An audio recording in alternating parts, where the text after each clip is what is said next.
Petisyon, dasal na hindi niya naririnig dahil siya ay putining Diyos. Pagkapunta ko rito, pagkapunta tayo dito, yan ay kanyang plano. Sa plano na noong pa ay kanyang inihanda upang kayo na nanibigatan sa inyong mga lalaki ay kumakan. Kayo na may mga karamdaman, hindi makatulog, namumroblema, umiiyak, dumadaig, ay makatanggap ng kaliwanagan. Ang grasya ng Diyos kung dumating, hindi natin inaasahan. At ito ay darating at mararamdaman ng tao ay pananampalataya. Noong isang linggo, nagmisa po ako dito lang sa may San Juan na Dominica. Matapos magbigay ng patuturo yung galing ng Japan, ang babaeng ito, isang taon, matapos ang taon, bago matapos ang taon, pumunta siya dito sa Pilipinas, nakipagkita sa akin dahil siya ay pinanigan na ng buhay. Dahil sa kanya, acute leukemia, wala nang treatment na po pwede ibigay sa kanya ay gumaling. Pero siya po ay nanalangin. Tumalon sa nanalangin. Sa kanyang pananalangin,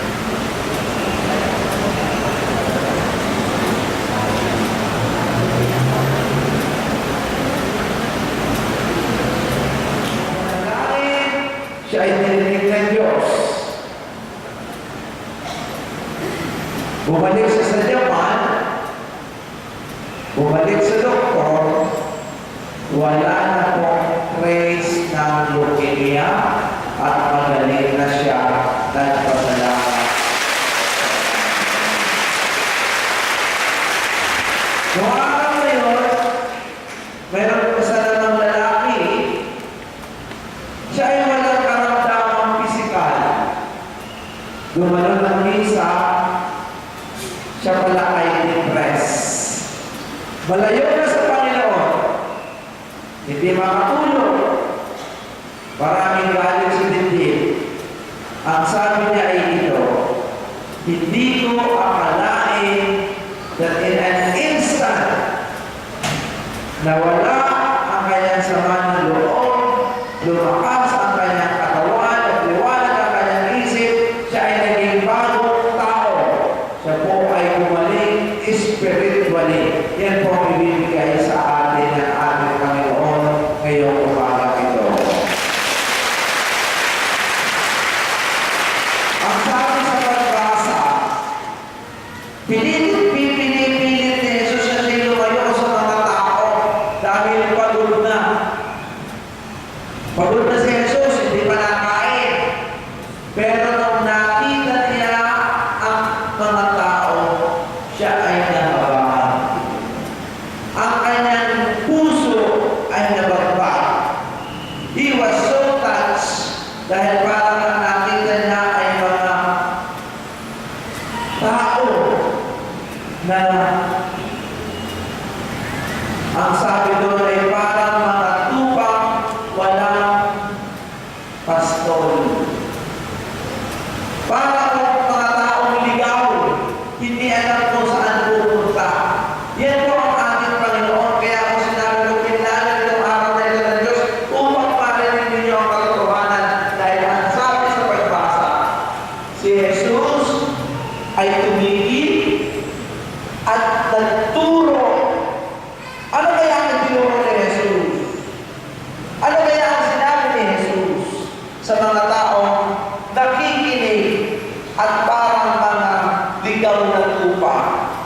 Ang itinuro po ni Jesus ay kung paano mabuhay ng maligaya, kung paano mabuhay na walang problema, kung paano mabuhay na walang galit at titig, at kung paano tayo magkakaroon ng access sa Diyos Ama. Yan din po ang sasabihin ko sa inyo kung ano ang sinabi ni Jesus at sa mga taong makakaramdam nito. Ito ang simula ng inyong panibagong buhay. Pagkakaroon mo ngayon ng direksyon, kaliwanagan, at in an instant, mawawala ninyong galit sa dibdib at masasabi nyo, ang sarap palang mabuhay, ang sarap palang manalangin, ang sarap palang dumalo ng misa, ang sarap palang maramdaman ang pagmamahal ng Diyos. Dahil ang ating Panginoon ay hindi titigil hanggang hindi kayo napapabalik muli sa Kanya dahil siya ay maawaing Diyos, siya ay naaawa sa atin dahil may mga pamamaraan, may mga pag-iisip tayong dapat ituwid. Yung pag-iisip na itinuro ni Jesus sa mga taong sa Kanya ay sumusunod. Gusto po ng Panginoon ay maging masaya. Kung gusto nyo kayong gumaling, mas gusto ni Jesus na kayong gumaling. Kung gusto nyo maging masaya ang inyong buhay, mas gusto po ni Jesus na masaya ang inyong buhay. Dahil alam ng Panginoon na mas madaling maging banal, mas madaling mapalapit sa Diyos ang mga taong masaya. Napakahirap kung mapapunta sa langit at magpakabanal ang mga taong masungit, ang mga taong laging galit, ang mga taong laging nagmumura, ang mga taong masama lagi ang loob. Ang hirap po niyan makaakyat sa langit at mapalapit sa Diyos dahil maraming reklamo. Pero ang taong masaya, puno ng ligaya, puno ng ngiti, napakadali niya mapapunta sa langit dahil ang kanyang dibdib ay nag-uumapaw sa saya. Hindi ito makukontento hanggang hindi na nakatulong sa kapwa. Pero yung taong galit, laging nagmumura, laging nakasigaw, laging may sama ng loob, kahit paanong gawin yan, kahit lumakad yan ang lumakad sa ng paluhod, kahit na magmisa ng magmisa, magrosaryo ng magrosaryo, wala. Kaya nga ang sabi ko, ang ating Panginoon marunong. Sa umpisa pa lang, alam niya na kung anong bawal sa langit. Bawal po sa langit ang pangit. Ay, isa naman ang sikreto para inuwanda. Ikaw ay magmahal. Ang mga taong marunong magmahal ay may kakayahan kumanda ang mukha at umakyat sa langit. Salamat sa Diyos. Yan ang itinuro ng Panginoon. Alam mo po, bilang pari, kami po ay may access sa inyong mga mukha. Ako pag nagmimisa, ikot ako ng ikot. Sino kaya ang mga problemado rito? At pinag-pray ko naman. Hanggang sa akin pag-mimisa, may lumapit sa akin. Dahil ako'y awang-awa na, hindi ka nga dito, anong problema mo? Father, pagdasal mo naman ako. Ang aking asawa naglulo ko. Sabi ko, sige, pray ko. Napakakulit ng babae ito. Tuwing kami magkikita, walang sinasabi kong hindi yun. Naka-isang taon na. Pagkatapos ng isang taon, Father, ang inyong pinapanalangin sa akin, hindi pa sinasagot ng Diyos. Mabuti pa, ako na lang ang mananalangin. Sabihin mo na lang sa akin kung ano ang sasabihin ko sa Kanya. O sige. So sinabihan ko siya. Magkatapos ng isang taon ulit, nagkita kami, Father. Hindi pa po sinasagot ng Diyos ang ating mga panalangin. Yung sinabi mo sa akin yung panalangin ko, ako na yung naglulunod pa rin ang asawa ko. Ano ba ang pinanalangin mo sa Diyos? Father, ang pinapanalangin ko, puri na siya ni Lord.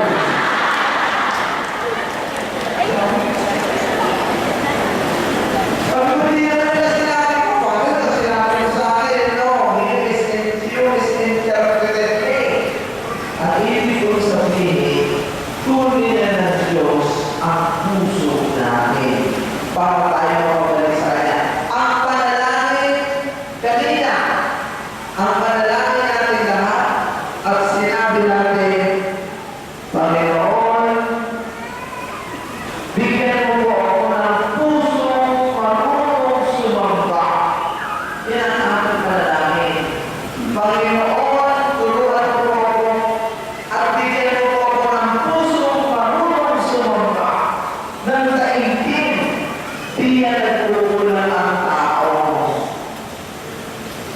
Kadalasan, mahilig lamang tayo humingi ng humingi sa Diyos.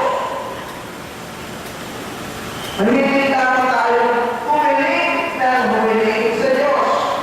Alam niyo na Diyos, kaya siguro tayo nakasakit. Bakit tao? Tingnan mo, hindi mas.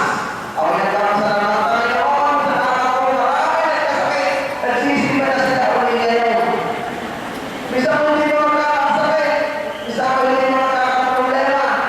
Sabi ko nyo yung pare, nag-misa po ako sa Sacred Heart ng Welles. Ang sabi naman ba ng kahapon, bakit Participantes Baris ang magmimisa? 5 oras pa lang, puno na ang simbahan. Pagka naman pinalimas o hindi ay kinakapan pa, mga kapatid. This is what I'm going to tell you. Alam ng Diyos ang inyong mga problema. Kung ito alam, may pointer kayo, may problema kayo sa lung, may UTI, may radioa, may vital, alam niya yan. And He's not being challenged by it. Dahil in an instant kaya na kayo galing, alam niyo ba ang challenge ng Diyos? Kung saan ang Diyos na-challenge? Kung paano tayo bilang tao makakapokus sa Kanya. Kung paano tayo nakatama-tapos natin marinig ang ating mga sinabi sa misa ay may sa buhay natin ito. Minsan hindi ba tayo nagtataka? Kayo mismo, tanongin niyo yung sarili. Bakit may mga panalangin? Matapos tayo sumimba, matapos tayo manalangin, paglabas ng simbahan, pare. Paglabas ng simbahan, chismosa pa rin. Minsan tinatanong ko, dahil ako po ay may uncle na nag-born again, naging pastor. Naging born again pastor siya. Laro mo siya sa Vienna. Nagpakasyon ako ng 2 linggo. Matapos akong maordinahan, kaya wala naman ako ibang kamag-anak, doon siya. So madaling sabi, araw-araw ako'y nag-misa. Dahil ito ang buhay ko, bilang pare, mag-misa araw-araw. Sumama siya ng sumama. Sa pagsama niya ito, nag-convert, bumalik at naging Katoliko. Salamat sa Diyos. Matapos siya mag-convert, may sinabi siya isang bagay. Ang sabi sa akin ay Father. Sabi ko, Father, bakit? Sabihin mo naman na sa mga Katoliko, may isang bagay ako napapansin. Bakit ang mga Katoliko ang tatapang? Sila nag-aaway.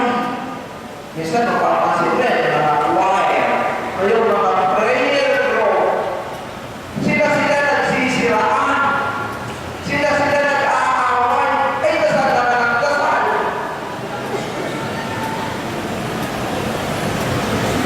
Ano ba ang problema? Dahil may hawak na rosaryo, lumalakad ng balon, hindi naman makapagpatawad ang pagkakapagpapa, ang hiling pagmanual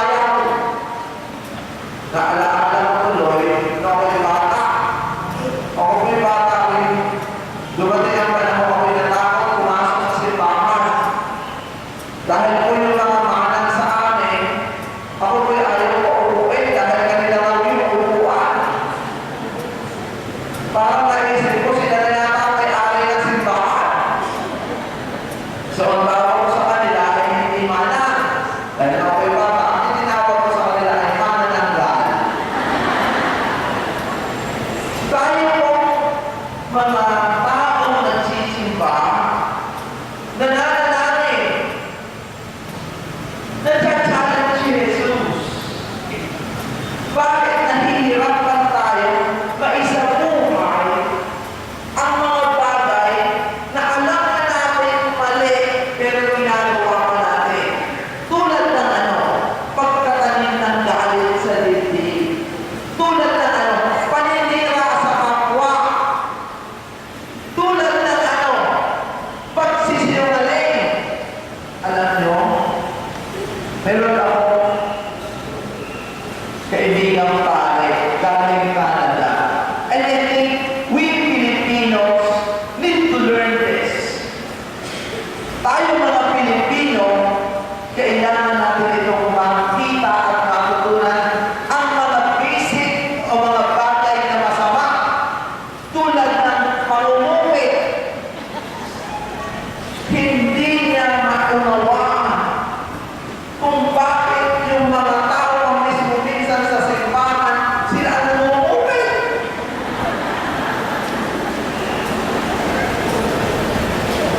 Ang tawag ko sa English dyan ay sticky fingers. Yung pag tumitingin ang pera sa kamay. My dear sisters and brothers, mga kapatid, ito ay basic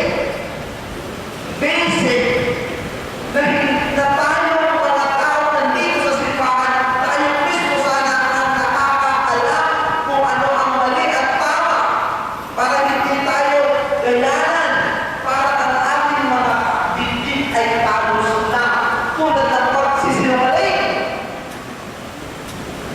pagmayabang, akala mo'y kung sino. Minsan lalo-lalo na tayo mga Pilipino, we are the one who are discriminating one another. Yan ay ayaw ng Diyos. Yun ang kanyang itinuro. Hindi naman ang Diyos madali. Alam ng Diyos madali kayong bumalik eh. Halimbawa, ikaw may cancer, pagkagaling ka dyan. May arthritis, hindi ka makarinig. Pagkagaling kayo lahat dyan. Ngayon, pwede yan gumaling. Pero gusto ng Diyos, marinig mo kung paano tayo matapos yung gumaling, maisabuhay na ayos ang buhay natin. Bakit kamo? Normal lamang sa tao ang gustong humaba ang buhay. Taas nga ang kamay na gustong humaba ang buhay siya pa. Yan. Ay, salamat sa Diyos. Kayo mga normal. Ang mga normal na tao, gustong humaba ang buhay kahit hirap na, hindi na makaliga. Pagbubukasan kahit kumaan na ng tangi. We are human beings are like that. Meron na akong minisahan. Pinatataas ko ang kamay. Ganyan ito dito sa may antipolo. Sabi ko, taas ang kamay na gusto humaba ang buhay. Alam nyo, ang itinaas pa. Alam mo kung bakit wala pa ang itinaas? Wala nang kamay. Gusto pa rin humaba ang buhay na natin, bro, about that. Wala akong maliliyan. But what God is more interested is this. Total, gusto rin naman natin humaba ang buhay. Why can we live like the fool? Bakit hindi natin pasayahin ang buhay na gusto natin humaba? Bakit ayaw natin lumuwag ang ating dibdib? Bakit ayaw natin mawala ang galit sa ating puso? Alam niyo kung saan niya nag-uugat? Sa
inahanda ko ang iyong breakfast.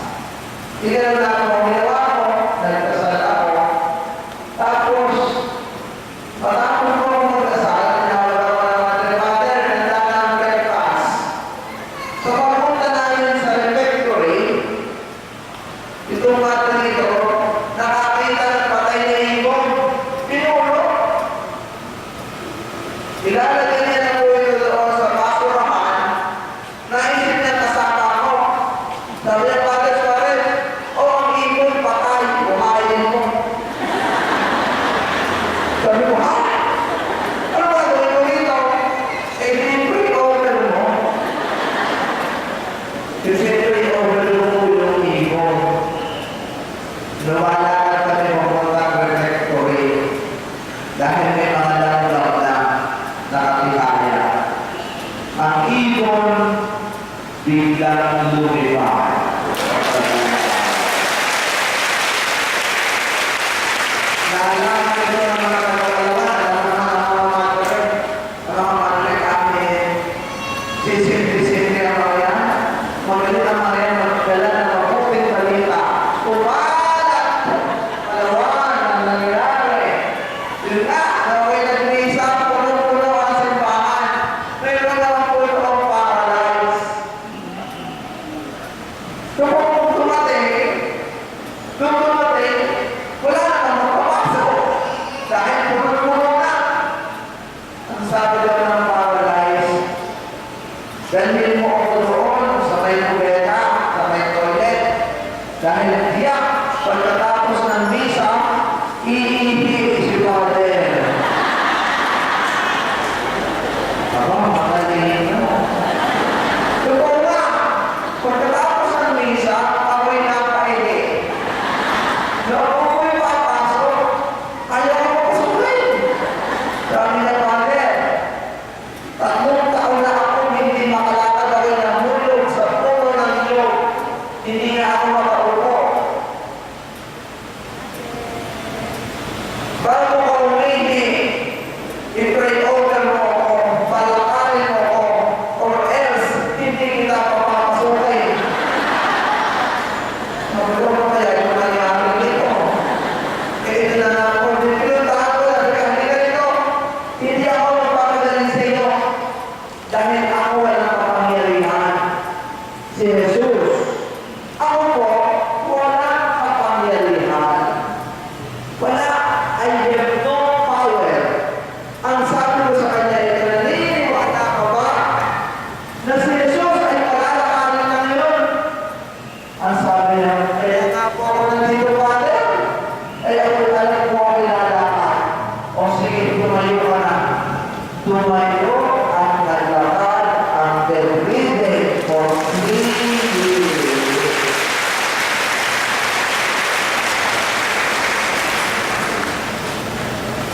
Lahat ng nandoon nag-iiyakan. Sundalo, mayor, doktor, umiiyak kasi nakamonitor pala kung paano siya lumakan.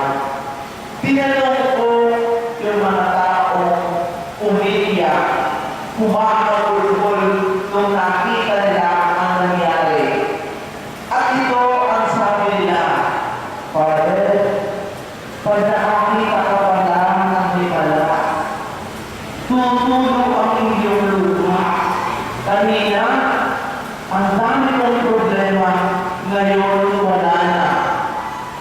Sabi niya, Father, pag nakita ko pa lang ang lumpoy lumakad, dahil lang marami kang galit sa dibdib, ngayon wala na. Father, ang dami mong sama ng loob. Wala na. Ano ang ibig sabihin nito? For those who will witness the power of God, that is an experience of God's kingdom. Everything is secondary. Yung iyong mga problema, walang kwenta yan. Yung iyong mga sakit, wala yan. Ang mahalaga ay maramdaman ninyo, makita at marinig ang paghahari ng Diyos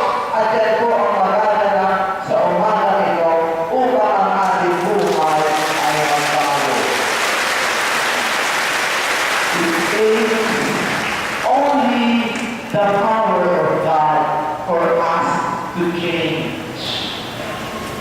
Kaya kadalasan ang mga tao hindi nagbabago.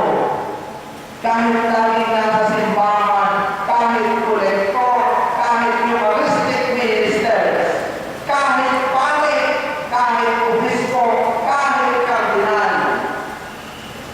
It takes the power of God for us to change. So lahat tayo ay nananalangin na ang kapangyarihan ng Diyos ay maipapalas upang tayo ay magbanong buhay sa araw na ito. Because we all deserve to live life to the full. Katulad ng sinabi ko, ang nagplano nito ay hindi ako, hindi si Father. Tayo lahat ay pinagsama ng ating Panginoon sa takdang oras na ito upang makatanggap ng biyaya ating kinakailangan sa araw-araw.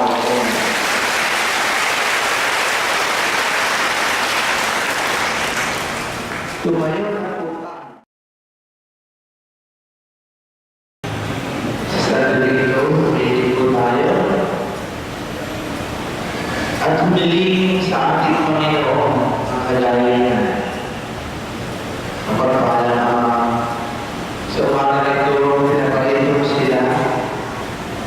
May cancer, na stroke, may sakit sa puso, may diabetes, may kidney problems, hindi makalakad, may tanging na ang buhay. Nandito kami, naniniwala na kami gagaling. Marami dito, Panginoon. May arthritis, may rheumatism, malabo ang mata. Ipunin mo po sila isa-isa.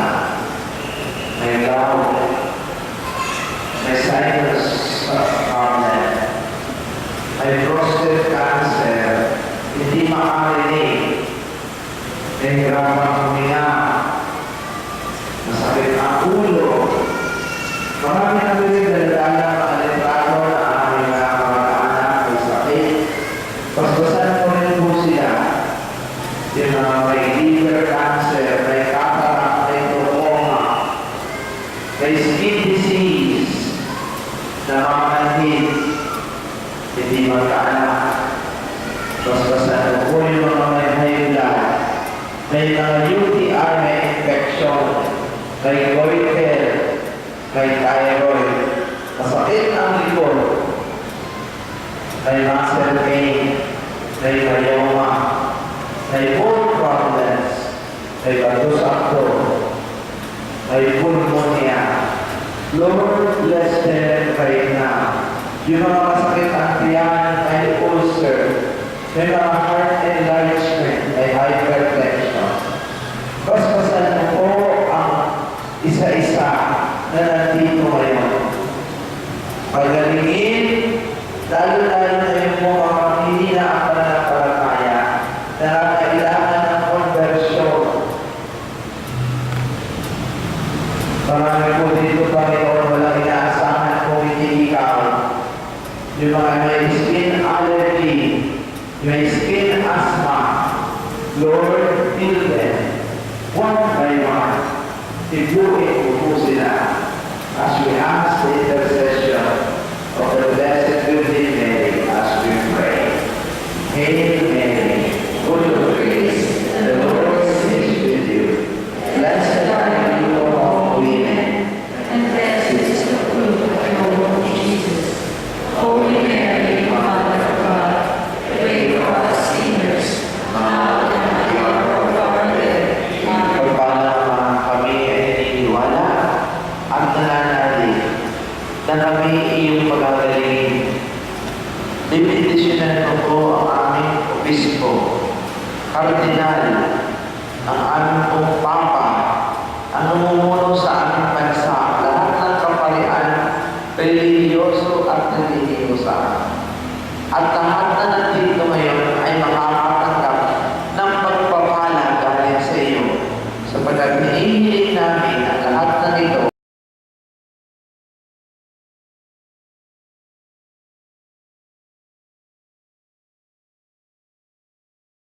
sa pamamagitan ni Jesu Cristo na aming